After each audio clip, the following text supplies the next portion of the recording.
buttons. Can't control stuff with your mind. Common science. Yeah, because oh my gosh, this thing involves buttons, and you got to hit buttons to make it work, or else Keith, you don't have a podcast. From that lower angle, you're getting very Jim Carrey to your hair, and I like it.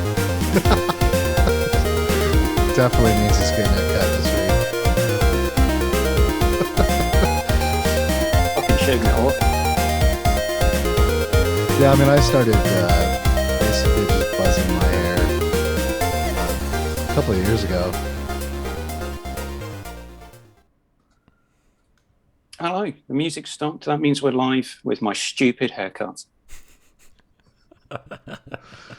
Well, it's not really more of a haircut, it's more of a hair not cut. So I've kind of end up looking like this.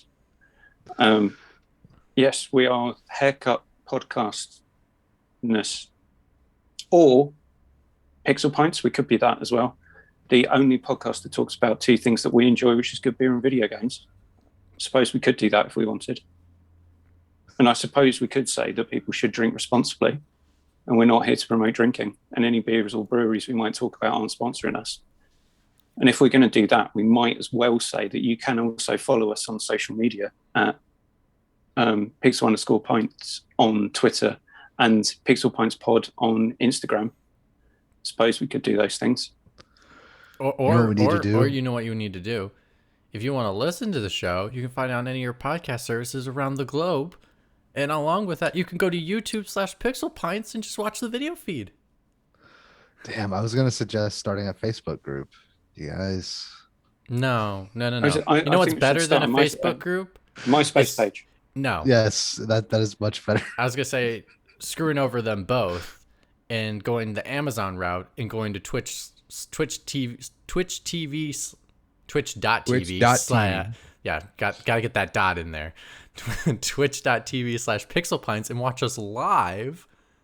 Just follow our and Twitter. You can interact in chat with the two people that normally watch. Send us a bit. Maybe someone will chug their we beer. We can't get donations because we're not an affiliate yet. Well, if you give us a follow and we get enough bits, maybe one of the people will chug their beer if you give enough bits. That will probably break the terms. I don't know. Having watched some Twitch streamers, you seem to have to do some pretty egregious stuff to get banned. Yeah, you know what? We could do bikinis in a hot tub. That seems to be a really popular thing on Twitch right now. Just throwing it out there. Well, and then try and sell the bathwater and see which one of us could raise the most money. I don't care who you are. All hot tub water is nasty. I don't care. I don't care who you are. I would tell you now. I will outsell you all because I'm in LA, so therefore I can say it's from blank said famous person, and I'll get more money than all of you. No, it's got to be you. It's got to be you on camera having the bath, and then you try and flog the bath water like that. I can't remember the name of that streamer who did it. And made thousands. Yeah, what the actual? I can't say that just yet. I didn't know I'll leave another couple of minutes. I didn't know that was actually happening. I just yeah, someone did it, and then someone posted a video of them drinking her bathwater. Oh my god! On Instagram to her Instagram page. Male gamers, I love male gamers. I love gamers in general, but some male gamers are just really weird people. I'm sorry. Like as you say this, I just saw a Q&A where Alana Pierce had to answer a question if she would have her own OnlyFans. Why she basically said, "I'll never do an OnlyFans," and I'm like, "Of course you won't." You because you have standards and integrity. No. Let's not say that. Some people do have integrity and standards when they have an OnlyFans. It's the only thing is that she doesn't need to do one because she has a profession that she's in that she does well in. She doesn't need to pursue any other professions. So it's not. I don't know. Is having an OnlyFans page a profession? Anyway, let's move on. This devolved really quickly. On to next week's show. On that note, why aren't we allowed to use the word simp anymore? Why is that a banned word on Twitch now? On Twitch. Oh, yeah, is it? I didn't know that. Yeah, it is, along with some other words, which there are ones that you would think about the context in which they're used should still be used, but it's basically they don't want streamers deriding their audience using certain words. Okay. But then they just use other words. Yeah, I'm like, how's that? Like, okay, they can't, because I guess that was it. They're like, well, it's become now I don't know, a hate speech to use simp or whatever. Like, I don't quite understand. Like, there are a lot of things I understand. Like, even if I don't agree, I understand. This I neither agree nor understand, and that's Right. When something like this happens, Mike, I just think of the Matrix where Neo's in that subway talking to the man that wants to get on the train, and he talks about how he loves his wife, and you're like, how do you love your wife? He's like, love is just a word. That's what I think of every time. Right, I'm highly confused. So let's talk about beers instead. the Merovingian. No, that wasn't the Merovingian. That was the Oh, man okay. with his daughter that was stuck on the subway. He had to get past the train man. Oh yeah. Gotcha. Was that Okay. Matrix 2 or 3? That was the beginning of 3. Okay. Matrix Gotcha. 4. That's why I don't remember, Matrix because I 4 just coming to blotted- HBO Max this year. Which is just- why I didn't remember, because I only saw Matrix 3 once. Which is one time too many. Unless you play the video game, that's a good way to play the second one, because basically the Wachowskis interrupt the game. It's back to games, McWomble. It's okay. It's legal. I enjoyed Enter the Matrix. It was bad, but I enjoyed. No, not Enter the Matrix. This one's called Path of Neo. So at the end of Path of Neo, so you basically follow the story of the movies, but at the end of the game, the Wachowskis pop in the middle of the part where they're like, so we know the end of Matrix 3 would make a really crappy video game ending. And it's like them pixelated talking about this. And then they're like, I remember. what would make this better? Because they talked about like what happened in the sense of like what happened in the cutscene in the movie. So they're like, why don't we just make Mr. Smith a giant robot? Yeah, let's do that. And then they just throw all these Mr. Smiths together and just make a giant Mr. Smith, and then you have this giant boss battle. It's like a way That's to pretty break the fun. fourth wall and like be like, let's fix our movie in video game form. Sorry, That would have been terrible in the movie as well. Can we talk about beers now? Yeah, you can. I Go mean, ahead. anything other than the Matrix Revelations or Revolutions, or after the first one, I just don't know what the fuck they were doing. I like the second one, but okay. That highway sequence is phenomenal, but There are some very good parts of 2, but it did get.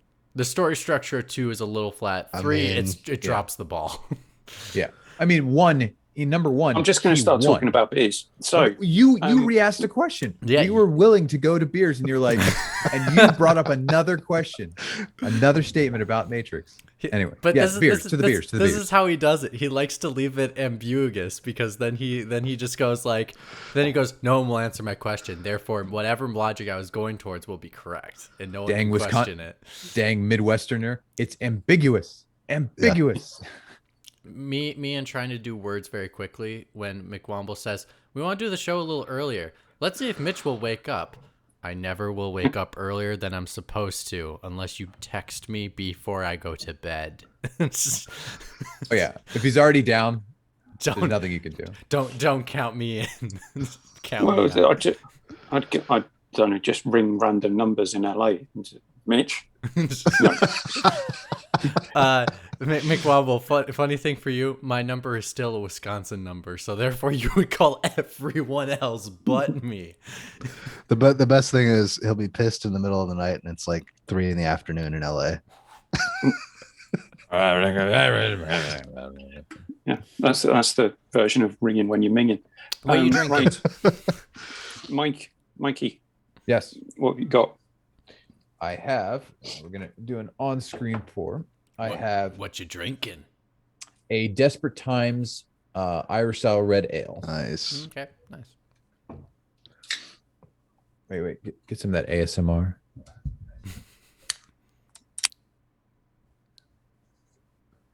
It half got there. It was like a little. Okay. Stupid dynamic mic. All right. Like pour on camera, but he didn't get it on camera. Now he got it. He's gonna make sure he's not gonna spill it all over the computer or keyboard. Yeah, again. That would be way more epic. It's very red for a red ale. Yeah, it is. Yeah. I like it. It's like a cherry red. All right. Ooh, that's got a very nice that's got a very nice notes up to front. Is that a science speaker? Yes, an actual one. Because they, to me, they are the perfect size juice glass. Okay. And they have a little sippy at the end. They do have a little sippy at the end, and you can microwave them. You can put them on the stove if you need to. But remember, hot glass looks exactly the same as cold glass. I've learned that lesson years ago. When I was still living at home with my parents, my dad put a glass tray in the oven to warm up to roast something in. Oh. And I didn't realize he'd put it on the side. I went to pick it up and put it away. Yeah, the whole, like Lily burnt her hand. Yeah. So those two fingers all around my thumb. Yeah, that was quite painful. Did you lose your print? No. Oh. Because it wasn't the fingertips; it was down around the fingers when I went to. Darn, because that's your chance to now escape the government. Yeah, because then I could have gone and committed crimes like stealing money from prostitutes, like two other members of this podcast, in video games. Just got to say that. Leaving no prints. Leaving no digital prints. So, Mikey, what's the flavor profile that you're getting off that? Imagine, shoot, what's that?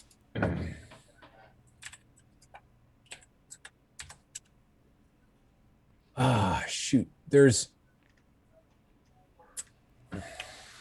really hard to describe because I mean it's an actual good.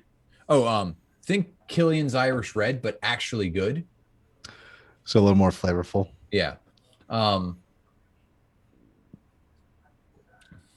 It's actually really hard to describe what's up front. Like it's like everything but the actual taste of cherry. So like if you were hanging out with the cherry wood and like had some of like the leaves brush past your face, and maybe found a pit or two and a stem, but you never had any of the fruit. So it's basically like a cherry tea. Like you get the aroma of cherry, but when you taste it, you never feel like you got the full experience of actually tasting a cherry. Correct. There's no sweet, there's no fruit mixture to it, but all the experience of being in the grove, doing everything with a cherry except eating it is right here. And I've never had that in-depth experience of being with a cherry tree. He did start his beer off with ASMR. So. No, McWomble, not a cherry tree, a cherry tea. I said tree. You said tea. I said both tea. correct. Both correct. Yeah. Okay, that's wonderful. Matt, have you been canoodling with any 4.5% ABV and 24 IBUs? No, I went back to British units. I went back to the Firestone Walker Nitro Milk Stout that they have. So I've been drinking that recently. I picked up a 12-pack of that. How much of the 12-pack have you got left? I have 11 cans left. I just picked it up the other day. I picked up a 12-pack yesterday. Got one left. There you go. Well, I didn't. I just thought I'd say that. So, Mitch, you're drinking Red Bull. I am. I do have beer in the fridge, but I wanted to do a midnight one, but you weren't on you didn't sign up for the midnight, so unfortunately, it will have to wait until next time. We do a midnight one. Yeah, if we had done a midnight one, I would probably have no Nitro Milk Stouts left. Now I will be in secret, because now it's public, secret conversations with Burkoff of maybe playing It Takes Two with some beer, and streaming it on our show. So beer may appear pretty soon. We'll see. Just because Burkoff and I are in the same time zone, so it's a little easier. Yes. So I've got this wonderful lager which has lost all of its head very quickly. Looks more like wine than actual beer. Yeah. That's because it's a school night and I'm very busy, so I'm actually drinking alcohol-free Heineken because I'm interviewing tomorrow. I need to be on. He needs to be on his game. I do need to be on my game. Yeah, 0.0 Heineken. It's all right. I mean, does it give you the same like mouthfeel and stuff? I don't think I've ever had it doesn't. NA beer. There are some good ones. There are some good. There's some better alcohol-free ales that are coming out. Strangely enough, I don't like the one made by BrewDog. You have told me that before, yeah. Yeah. So there are some. The lagers not so great, but the Adnams Ghost Ship alcohol-free Doom Bar as well is good. So you still get like a flavorful beer, but then you get this kind of sharp finish from where they've stripped out the alcohol. So you do end up with this kind of sharp taste rather than a bitter finish. Caliber was pretty good. Caliber's bloody awful, mate. What the zero alcohol one? Yeah. I guess I haven't had it since I was 12. There's another story. Were you in a pine forest at that time? No. Okay. Papa's lap. That's how it happens. No, like my dad would actually like let me have like half of a like half of, like he and I would go out like to the fire or whatever and split split an NA beer, and like it was great. When I was 16, I think it was 16. So in Wisconsin, you can give an underage person alcohol as long as they're your family member. Direct spawn? Yep. And they have to give it to you. So like we would go to a bar, my dad would buy alcohol and then hand it to me, and that's legal. So then we would drink a beer at the bar playing pool. That's definitely Wisconsin. Because Wisconsin is the number one consumer of alcoholic beverages in the United States. So that's where I need to go if I ever visit the States then. You'd probably have a good time if you went to Wisconsin. He probably would, actually. No joking. Do you know what I'd do as well? You guys wouldn't get this because unless Mikey, when you were traveling around Europe years ago, you just wander around saying, "Do you know John?" I just go to Wisconsin and say, "Do you know Mitch? Do you know Evan?" Is it they're from Wisconsin? Do you know them? Like, get my own bag. Oh, you're from the United States? Do you know this one other person I know from the United States? I would love it because cousin Evan, of course. And cousin Evan. McWomble just ends up at some random house party. That turns into Resident Evil Biohazard, which is a game on Xbox Game Pass. Oh, did you see the neat linking between? It's on Game Pass? Yep. Oh, for console probably, not for PC. Okay. Yeah. But there's the transition state. So we were talking about beers linked to Wisconsin, linked to people in Wisconsin being like the people from Resident Evil Biohazard. Not everyone, obviously. Not everyone from Wisconsin. But I'm sure there are people who enjoy that. There could be some people from Wisconsin. There could be people from Wisconsin. If you are from Wisconsin, leave us a comment. Especially if you're Mitch or Evan. Just relative. Comment. Yeah. If you know that. Right, shut up. We are talking about Xbox Game Pass and whether or not it is devaluing some of the games that it has on the service. Now, this is a thought that came to me on a previous episode, which Matt said, "Ooh, I'd like to get involved in that discussion because I have thoughts." And yes. I thought now would be a good time to talk about it because I've got this kind of weird love for Game Pass because I don't have to pretty much spend money on games ever again. But then in the same respect, I'm not appreciative of some of the new features and quite possibly the sheer amount of games that are on there. Right, everyone's nodding. Shall I carry on? Or Mikey's got his hand raised because he's a civilized person. Well, what you're describing actually sounds like not a, I wouldn't say now, but people's initial couple of years with streaming Netflix.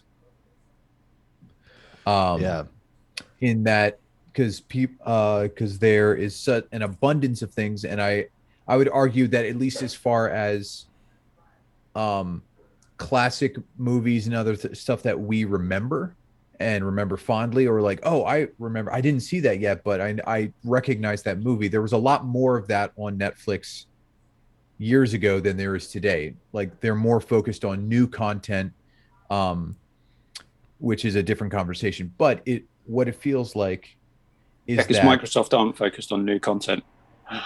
oh, uh, but the you it's something you're going to pay for almost regardless of what is available on it, because there's a lot of good stuff available on it, but you actually are still beholden to what they decide to put on it, and kind of like, and there because there's but did that fully it didn't fully because Netflix, you understood, oh, okay, like there's a lot of cool stuff on Netflix and I'll wait for some stuff to come to Netflix, but that doesn't stop me from going to a movie theater to see something specifically I wanted to see, or going and buying the copy of the movie that I'm like, oh, I love that movie. They brought this out. I'm going to buy that copy. I think people did that a lot, do it a lot less, but I don't think it completely replaced it. And so, I mean, at this point, Game Pass, I feel it does, however, devalue um, our thoughts of games. Because say like you bought 6 games a year, that's um, that's like $360.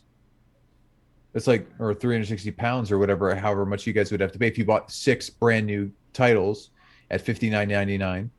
Um, and that's already 3 times more than you would spend on Game Pass. So, say in the future you decide even to get rid of Game Pass, I think your perception of how much you want to spend on video games a year still will have changed.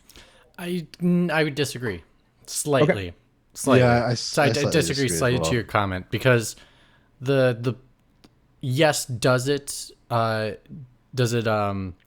the games on its platform? Absolutely. If I asked Burkoff to give me the numbers of how many Xbox Game Passes could you get for on console, PC, all that kind of stuff, and it averages around $3 to $4 a game. Now, if you look at the titles that are on that, you can find those titles for less than $20. It's a rarity you can find some of these titles at more than $30. So is it devaluing? Yes.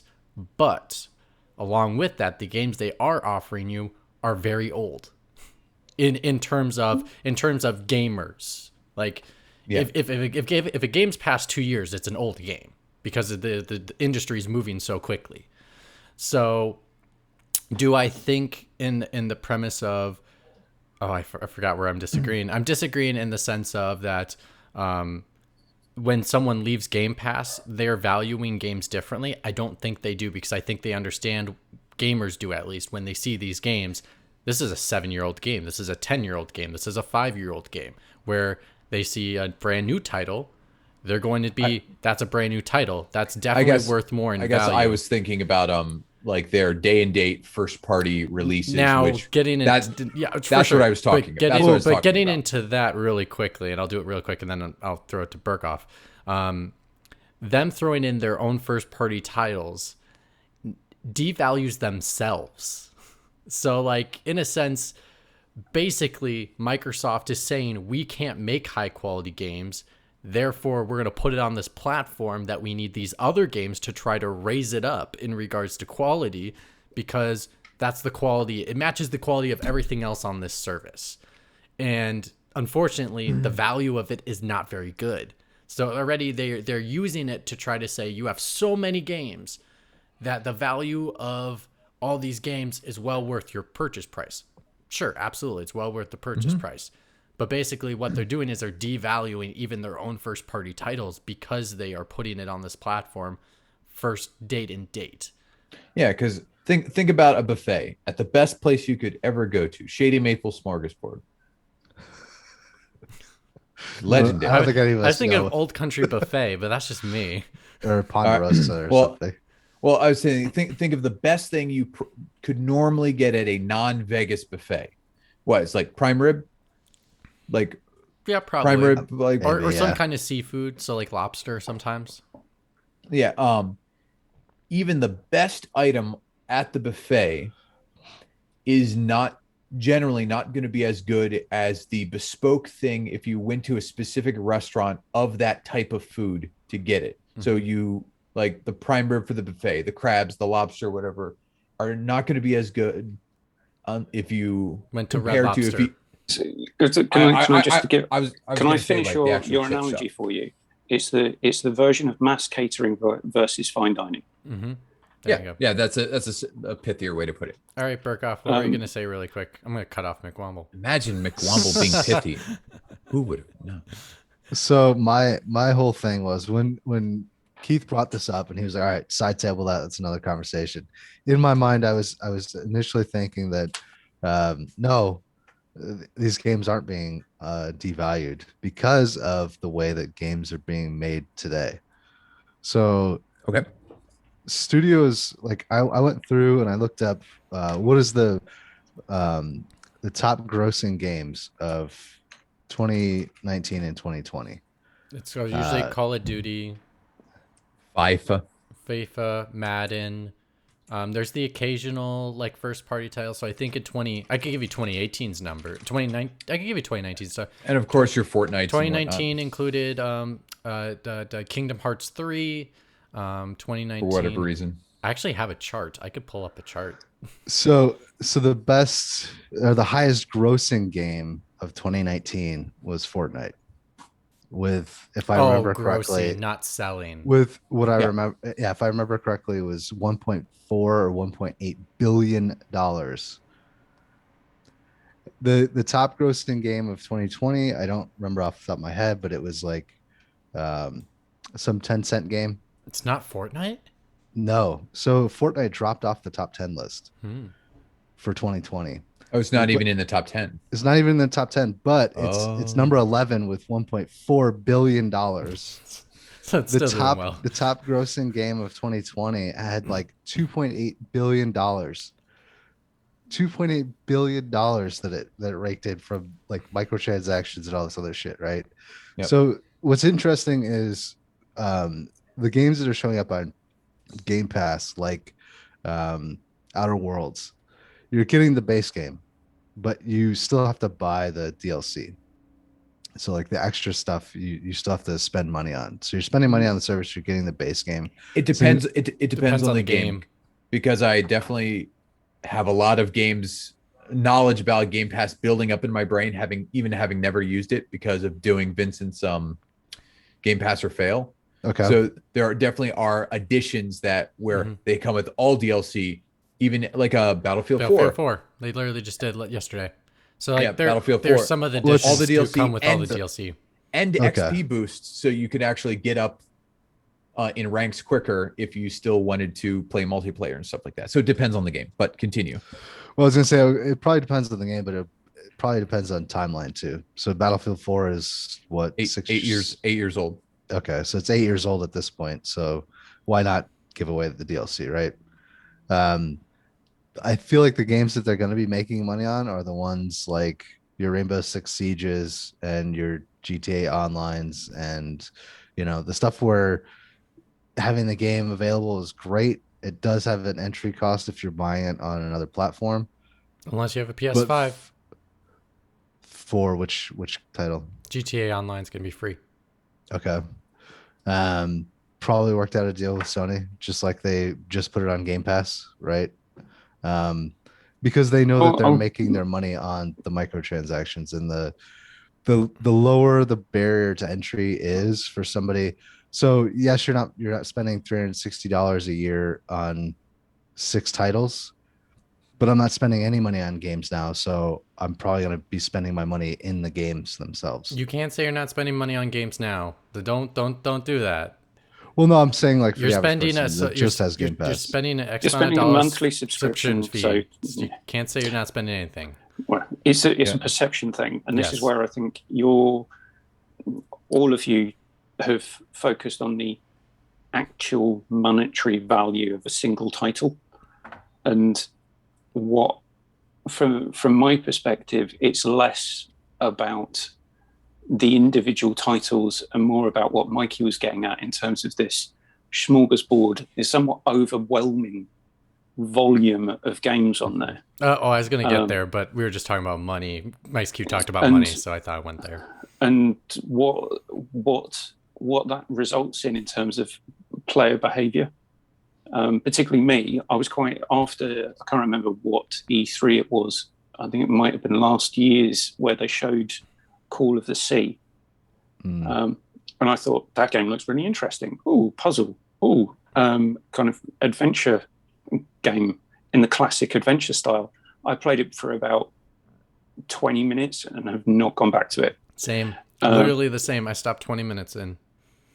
And this is where I think the service as a whole may be doing a disservice to some of the games that are on it by having it there with so many other titles. It's also really difficult to navigate on Xbox. It's actually easier to use the Game Pass app on your phone, so that you can sort games via category, which is more difficult to do on the app on the actual Xbox. And I think the inclusion of the EA Play titles has just added to that, and I think Bethesda is just adding to that. And I'm going back to the concern about Arcane Studios' Deathloop, not just in terms of the delay, but in terms of how many people are actually just going to give this a try and then bin it off. Well, they can't because it's a PlayStation exclusive. For time limited, though, isn't it? They have not stated whether it was or not. I think it'll probably eventually come to Probably, Xbox. it's probably at least a year. So in terms of, because we've had this conversation before where people have said, Evan, because he lives in Japan and they've blotted Microsoft from the lexicon in Japan. And most of us will just say, we'll wait for it and play it on Game Pass. Unless it's a PlayStation exclusive, I'll wait for it to appear on Game Pass. So the companies making the games aren't going to be thinking, oh my God, I'm losing out on sales, because they've obviously done a deal with Microsoft to get that cash recouped. So they're not necessarily losing anything, but I think you might be losing something in terms of the ability to say to people who may be interested in playing your game, this is why you should play this over something else on the 999 however many goddamn titles there are on this service. Well, here's the thing, and I completely agree with you, Keith, on that side of the aspect. I will just to come back around to what you were just saying about about companies. I think companies will be worried because most of the time they don't have these deals with Game Pass right away, unless it's going on the platform on the day and date it launches. These deals come back later. So they have to rely on getting the sales when it initially launches. Maybe like a year down the line, then Microsoft goes to them and says, hey, want to come to Game Pass? And then we'll go, okay, we didn't sell very well. But I think the other thing you're saying, which is totally agree, it's on the massive amount of games on there where it does devalue them, is because it also adjusts your mindset of how soon you'll bunk off a game. Yeah, absolutely. It's almost like you've got a trial period rather than I've actually paid for this game. So when you pay for it, you have the mentality of like, I need to at least really try to finish this game. And there's also, here's the other thing. When you purchase a game, you have made a conscious effort to be like, that's where I was going to get to personal ownership. I'm personally interested. I want to play this.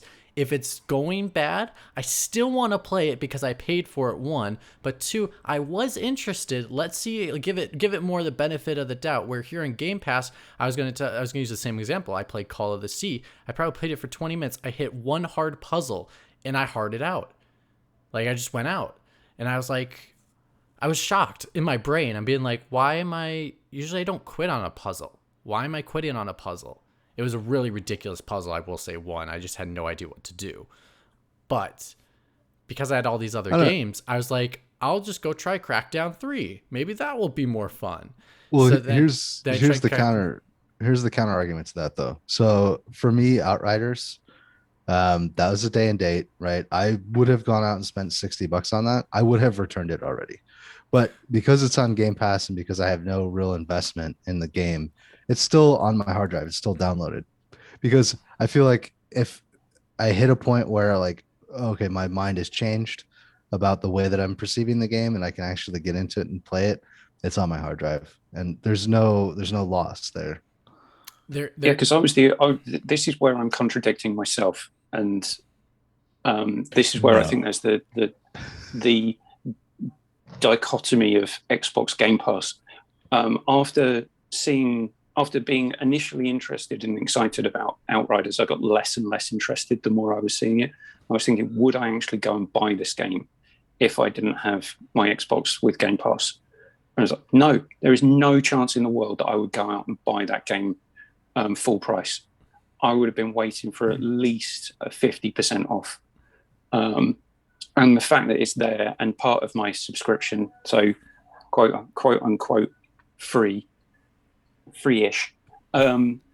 it's something that I've been playing quite a lot of.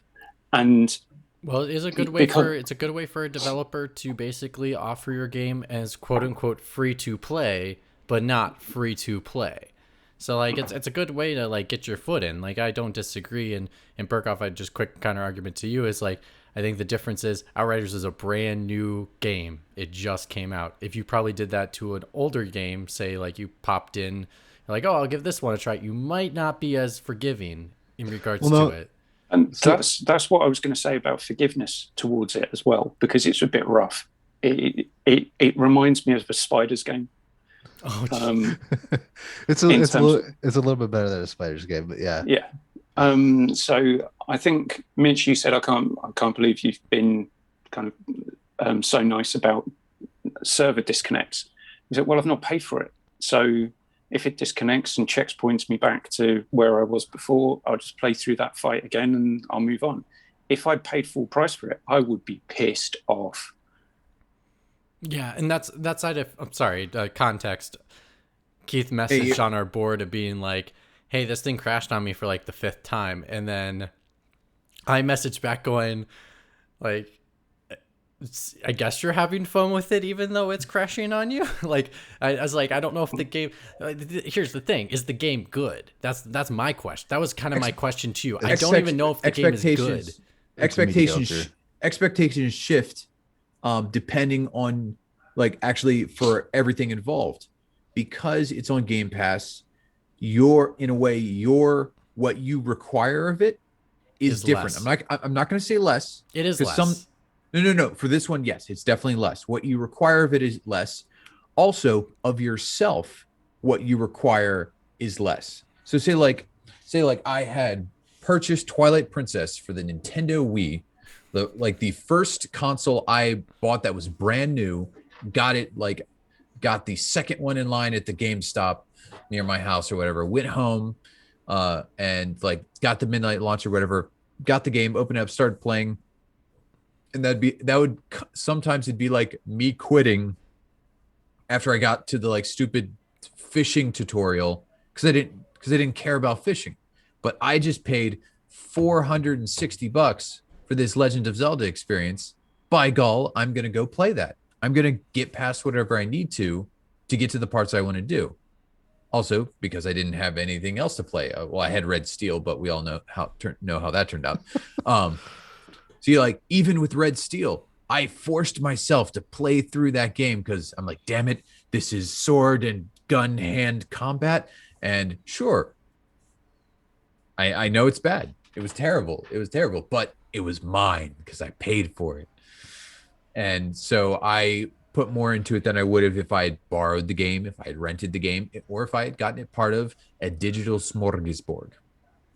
Also, what I wanted to say is that I think in the long term, it will changed the landscape of how, because if someone knows it's coming to Game Pass or it's launching on Game Pass and they want people to actually be invested in their game, they almost have to restructure how the opening parts of the game are to make sure that they hook people in like right off the bat. Like you can't have some of those you can't have a slow burn 5 hour. You can't have a slow burn. Like Also, I'll use an example of Prey. I was gonna say really quick, and then get back to your point. Is I maybe spent an hour and a half on Prey, and I was like, this is too slow.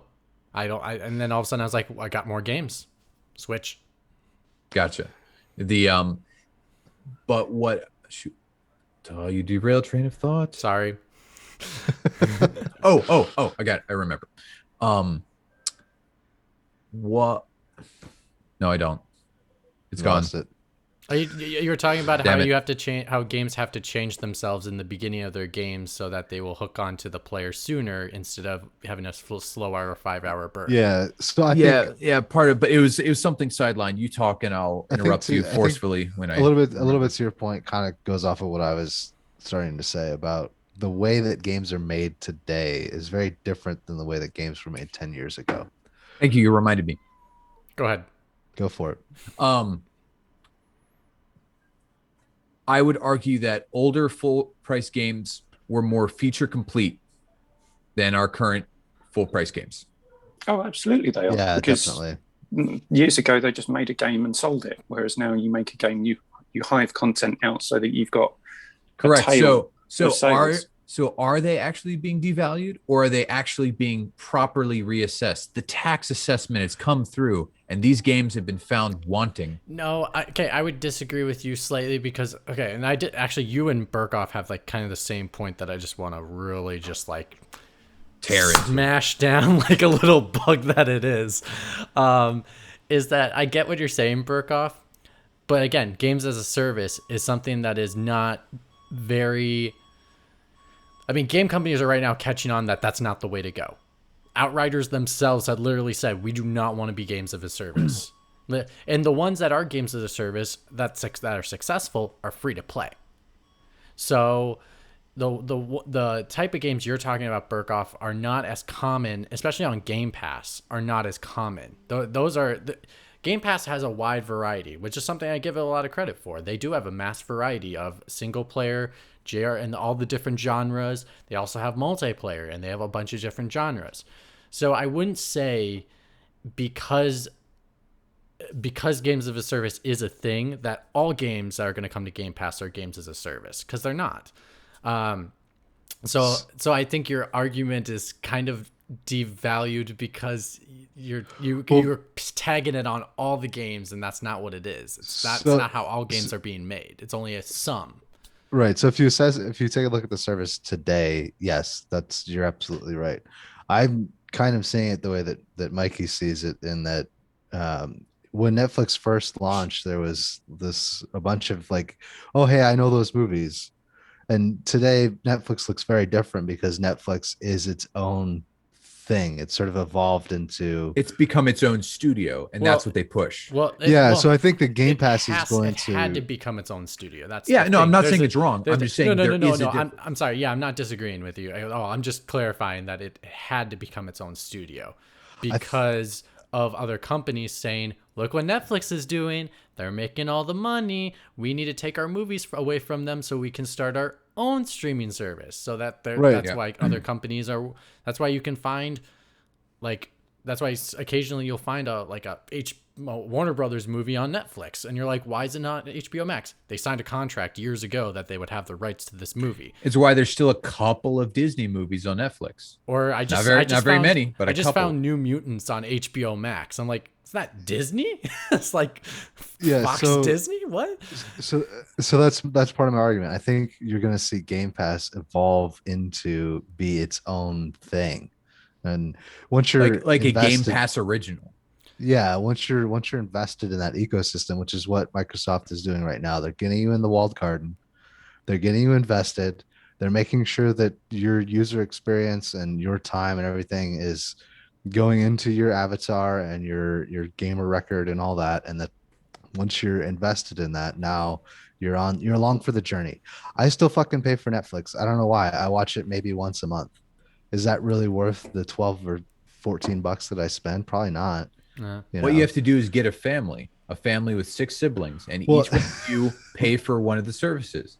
I pay for the Disney Plus. My brother pays for the Amazon Prime. My right. dad pays for the Netflix. We, My younger brother pays for the HBO Max. I already have that in my circle of friends / family, or sorry, my because my friends are my family. I was gonna say, you better start using family. Yeah, my friends are my family. So, but Burkoff, to your point, I think Microsoft, yes, is trying to pivot faster than Netflix did in regards to figuring out that strategy, because Netflix was first to do so. However, the thing is, when you look at a Netflix movie, you already devalue how good that film is going to be. I mean, look at Netflix, especially recently. If you look at Netflix, they're releasing some of the originals are really poor. They release a new movie every single week. They just came out with Thunder Force this week, which is, though it's been watched a lot, it has been critically panned, and it has some very big actors in there. It has Melissa McCarthy. It has Octavia Spencer, who's an Oscar winner. It has Jason Bateman, Bateman, that's what it is. Jason Bateman. Statham. No, Bateman. Not Staten. No. Statham. No, it's not Statham. It's the guy. Bateman. It's Bateman. It's the guy that does Ozark. Arrested Development. So he's in this as well. And it's a high production value movie. And it bombed in regards to and that's not the only one. There's a bunch of movies every single week. So now because they have no choice. They have to release their own content, because all the other servicers are saying, we're not going to give you our stuff anymore, so you got to make your own. So now they're making their own stuff, and now it's devaluing themselves. So I think how many? So sorry to cut you off. Shut up, Matt. No, let me just finish, and then I'm going to respond to Mitch. I'm almost done. So I'm just saying that Microsoft is making that pivot of doing their own stuff, doing their own originals. The only thing is, they could run into the same issue where their own stuff could devalue themselves, and that's an issue. I would say it's a whole different ball game in regards to, and I always go off track record, and you can always change my mind if you have the receipts to back yourselves up, in regards to game studios. If Sony did this move, I think the value of PlayStation, whatever they want to call it, would be astronomical, because if you look at their games, they sell great. They win awards every single year they come out. They're highly critically acclaimed. Now some of them are mixed reviews. That's fine, but both of them. The value of that servicer compared to Microsoft would be completely different because of the value of what they bring exclusively to that product. So go ahead. So what I'd say is, I was on the rare occasions that I do agree with Mitch. My wife and I have a 20-minute test with anything on Netflix. So it's if we're not hooked after 20 minutes, it's gone. Set the timer. Yeah, pretty much. And we found more and more with the Netflix originals, particularly the movies. We started watching the one with Anthony Mackie, and after 20 minutes, who cares? Not fussed. I will give Netflix credit. I Care a Lot is really good. I loved I Care a Lot. If you haven't seen it, Keith, that's a really, really good I haven't one. watched that one yet. I think that might actually be free on Amazon in this country and not on Netflix. Oh, okay. It stars the girl that did Gone Girl. It's so good. She was great. Rosalind Pike. Yes, Rosalind Pike. Mm-hmm. Is that the one with the foreshortened man? Yes. I don't know. We're just naming films now. No, he's talking about Peter Dinklage, the small you. man. He's the in the foreshortened man. Okay, sorry, Keith. Go ahead. Sorry, you're not Matt. You're not Matt. I'm sorry, you're not Matt. So it's a similar approach that I've had to playing things on Game Pass. So when I first got Game Pass, I thought I never played the Insomniac game about people turning into colourful zombies. Sunset Overdrive. Sunset Overdrive. Yeah. See, I'm so gripped by it, I can't even remember the name of the frigging game. So I deleted that the other day from my hard drive because I thought I'm not going to finish playing that. I'd rather be playing Outriders. Some of the other things that I've noticed on Game Pass, the Xbox 360 titles are online co-op only. So you can't play local co-op. So Really? all of Which title in which is particular? shit. Because Keith, they want you to play with someone else on Game Pass. Yeah, but So you got to buy be able one for to your play- wife too. Buy for the whole I should- family. I should be able to. I should be able to play with my wife, who sat next to me with a fucking Xbox controller in her hand, not have to set up a online game with someone around the world. That's just stupid. I don't understand that at all. You know, Keith set up a whole game, with the system around the world just to ping it to the same living room. Yeah, it's I don't understand that. And I'm kind of leaning towards Mitch's view of Xbox is just going quantity over quality, and we'll have to wait and see what some of their First party titles. first party content ends up. First party content, we're going to be hearing that a lot over the next few months, and see what that actually looks like, and does it pass the 20-minute litmus test? So here's the interesting thing, and Is it just Because the rest is of the it conversation's interesting? been really fucking boring. No, Is that what you're saying? you guys are probably right Here about. I was gonna say, is it interesting or is it just interesting to you? It might just be interesting to me, but I'm going to share it with you anyway. Okay. So your arguments about Netflix might be right, but year over year, might be or it is.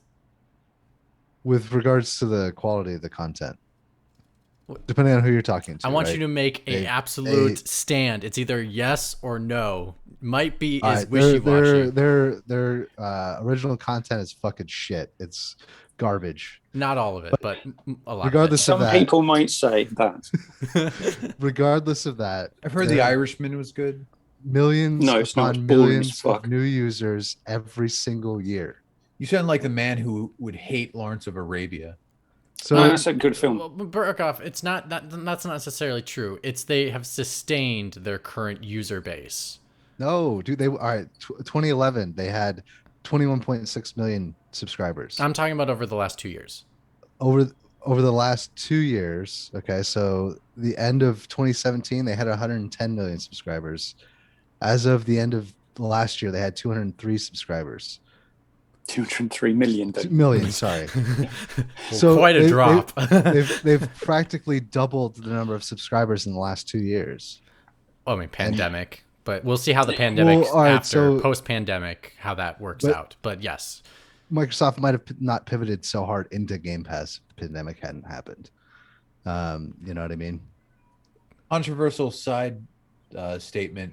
I'm actually glad that the whole industry has been slowed down by the pandemic so that I can actually catch up on some of these galldarn titles I haven't been able to play. I'm actually happy that overall we've lost like 30% of our releases. So I can actually catch up. But going back to the point that Matt made earlier about the newer games and DLC, I will quite happily pay for the Mr. X DLC for Streets of Rage 4 because I've got so much, so many hours of fun out of playing that game for quote unquote free. Sky Commerce. I should just make little commas and put it above your head every time you do that. Yeah, for because it was on Game Pass. Would I have paid? What was the launch price for that? Well, $24.99. It might have been $30. Yeah, I thought it'd be at I'm least not 40. Sure. I'm not sure I would have paid that. And I saw it on sale for $18.99 on the PSN store, and I thought, well, I'm planning on getting an Xbox, so I'll see if it goes on Game Pass. So there's an element of subjectivity around how we view the individual pieces of media that we choose to interact with. But there's also this kind of overarching thing for me about, well, if I don't like this after a certain length of time, I can bin it and try something else. Mm-hmm. It's almost so like a free it's trial, not, basically. You're in your brain, you're being like, this game, I'll just do it when I get the free trial. Yeah. And there is none of that investment that Mikey was talking about earlier, because if I had paid full price for Outriders, one, I would be seriously pissed off with the level of disruption that I'd experienced. And two, would that have tainted how I'd looked at the game? Yes, it probably would have. And also the quality of the game, I don't think warrants that full price model. I can't imagine right now someone having not the Game Pass version and literally anyone playing it on PC. Anyone playing on PC or playing on PS4, PS5, whatever place they're playing it. And unfortunately, this game is not getting as much outrage because it is on Game Pass. Because if it wasn't on Game Pass, we would have another Cyberpunk on our hands of being like, can we return this game? Because we can't even play it. You really think it's that bad? No, it's not that bad. It's not Cyberpunk bad. It's not Cyberpunk level of. But if it wasn't Cyberpunk level of hype. But here's the thing. And the only reason I'm saying it's not as Cyberpunk bad. I'm just saying it's bad enough to say that people might be outraged enough to say, can I return this game after I've started playing it, because the servers don't work. It's like you can't play the game. It's unlike Cyberpunk 2077. You could actually play the game. It's really crappy if you do. You'll run into bugs and all that kind of stuff. You might have to reload a bunch of saves. Hard crashes, reload a bunch of saves. But with Outriders, you can't even play the game. Opening weekend, I just had to not play it. I tried to get through the opening sequence 3 different times, and I kept hitting a connection error during cutscenes. Yeah, that's very so I wasn't bad. even doing. I wasn't not even doing anything. It wasn't even your fault. I wasn't even doing anything, and it would just be like connection error. I'm like, in the middle of a fucking cutscene. Are you kidding me? Like, yeah. So that's and why the game loads a lot, so there must be a lot of opportunities for disconnections. Yeah, that's why I said that. Like, if it wasn't on Game Pass, I think it might run into a similar Cyberpunk where it'd be like people would say we need to be able to return this because it literally does not work. It's actually apparently PC hasn't been having the same level of issues that console has. So I don't know if there's a server stability thing on the PC version. But PlayStation's been getting absolutely totaled from what I've read. And if like I said previously, without wishing to labour the point too much, if I'd paid full price for this game, which I've also been trained by the games industry to never pay full price for anything, I would be really pissed off. And that's where I think you've got a third. Well, it's not really a third, but you know what I mean. If you've got kind of PC, Xbox, PlayStation, you're missing kind of a full third of outrage because a lot of people are playing it for free. Sky Commerce. And that's where the kind of dichotomy, juxtaposition, whichever word you want to use, that about Game Pass and how it promotes the plethora of games that are on there, but also at the same time promotes a lack of investment in terms of your own time in what's there. But I also would say, in your own words, and I've heard all of you say these words, including myself, that and you go to my point of the quantity versus quality, is a lot of the times when I hear someone say, I'll play it when it comes to Game Pass, it's usually a lower tier title. It's not that not that echelon. It's not the one you're going to get. It's not a Final Fantasy VII remake. You know what game I'm still waiting for that kind of attitude for? The Order 1886. I was going to say, I will play this hands down when it comes to PS Plus. It has never yet come to PS Plus. I have no idea. That is PS Plus Gold.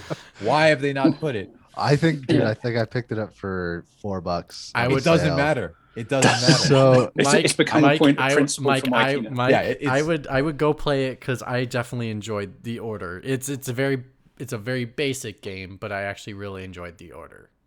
Yeah. But now it's on principle. I've waited so long. I'm like, no, I refuse to pay any additional money for this. Burkoff, send your copy to him. Please. Well, Share the game. Share the game. it's digital, but Oh crap. I don't know. You For can me, send him your PlayStation, can't you? yeah, I don't really use it anymore. No, but I Because of think Game Pass. There you yeah, go. for me, it's the same thing. Like I used to just wait for games to go on sale, or I would dig through the bargain bin at GameStop. Um, it's it's the same thing for the older titles that are coming to Game Pass. Um, I'm either waiting for them or I would have waited for a sale, or like Here's the other my half of mentality the, hasn't really changed. but here's the other half of the thing with being like, I'll wait till it comes to Game Pass.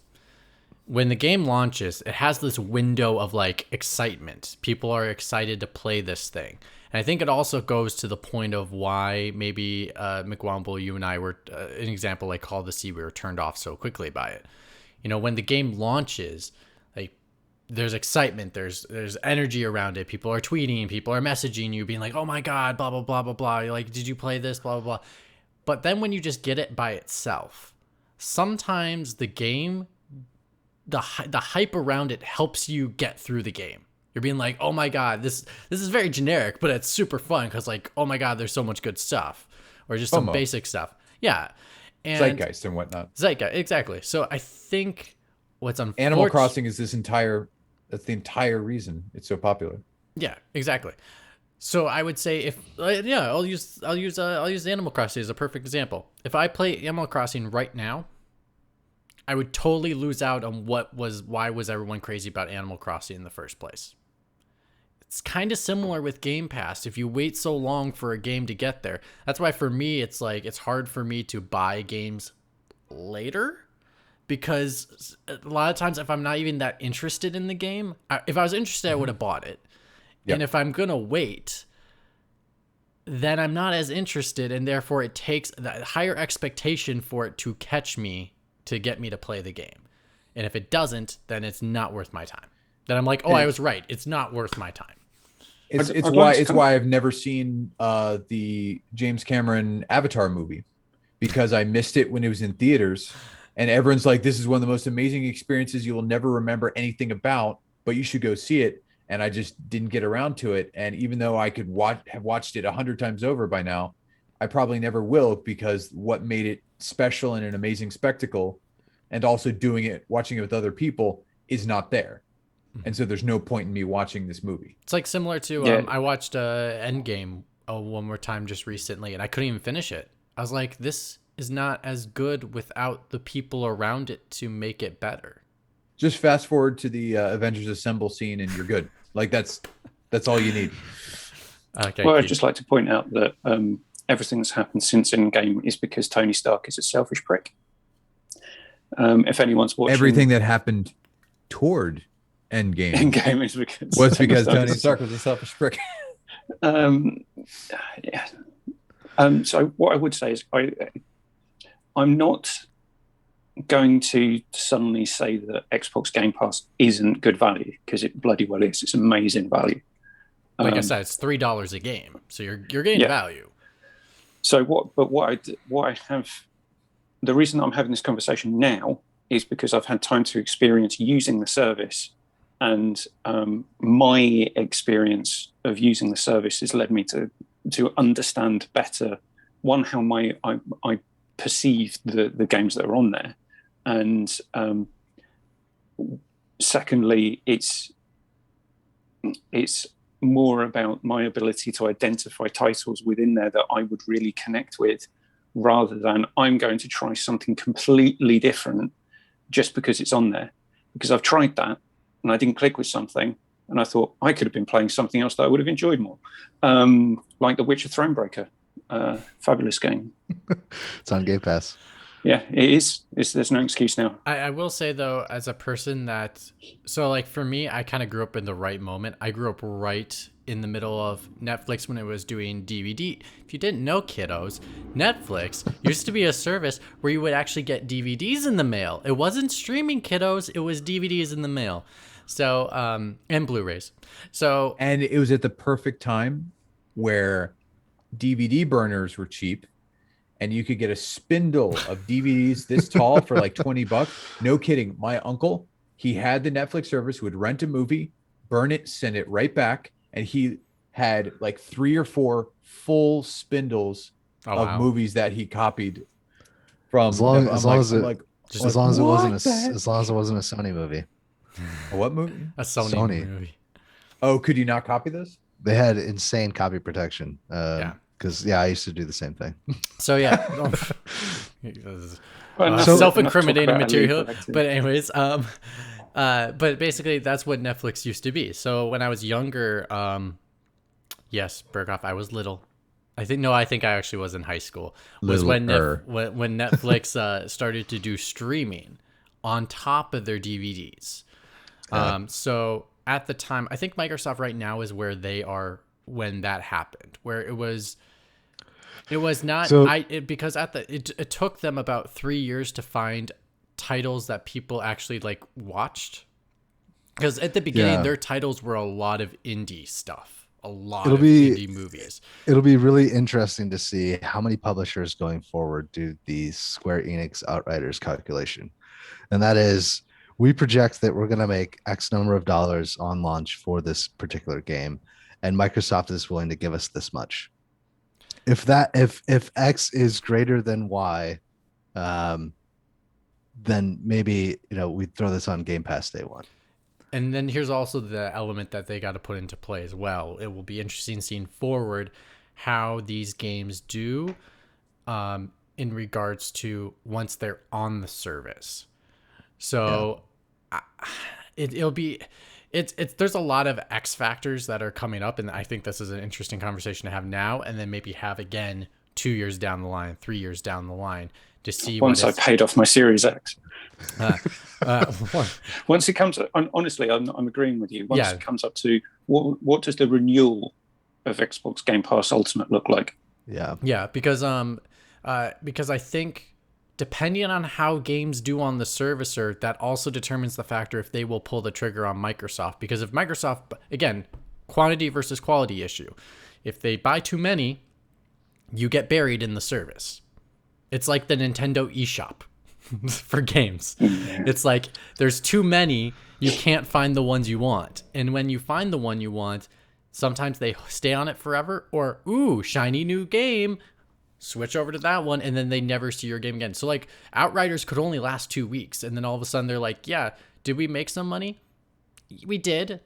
But like in the long term, did we lose all of our players because they are moved on to a different game on Game Pass? Maybe.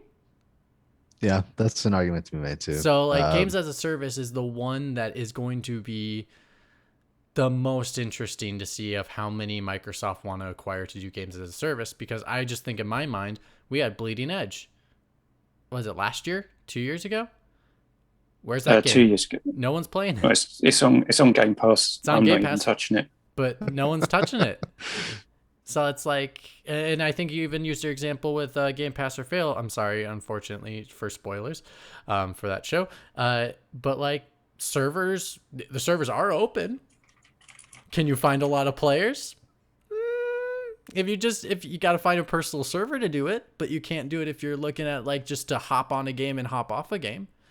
So it becomes an issue of how many players are going to play your game. And if you have something like Game Pass where you can hop off, it's hard to retain. Unless you bought it for $60, it's right there for you. You have to play it because you own it. Yeah. Speaking of hopping off, Keith, you want to take us out? Well, I'll do a quick summation, which is Xbox Game Pass is way better than anything PlayStation will probably have to offer anytime soon, or maybe even ever. And on that note, but I think on top of that, I knew he was going to say something. Sorry, you can't just throw it out there like that. Yeah, that was the whole point. Too bad. I'm not going to let you. Plus, I didn't get the outro music going yet, so I have to find it. So I need an extra distraction for a second. But I was going to say, does PlayStation even need it? Probably not, because they sell more copies than Microsoft did when they sold their first party titles. So they make more money in the end. I think Sony goes the Nintendo route, really. For sure. Well, yeah, and not let Bend Studios make a game that they want. because they put Ben Studios in a difficult position to sell the game in the first place. Yeah, yeah. Well, on a quick side note before we leave, because that PlayStation news is so huge, I will say something nobody's talking about that I thought of while listening to all these podcast shows. Okay, you think about it. They wanted them to make Uncharted game, and they wanted these studios to make also a Last of Us remake. What two properties are coming out from their PlayStation studios on a different platform? Movies and TV shows. That's why they're doing it. And on that note, I don't agree. I object. Oh, you agree? Yeah, I do.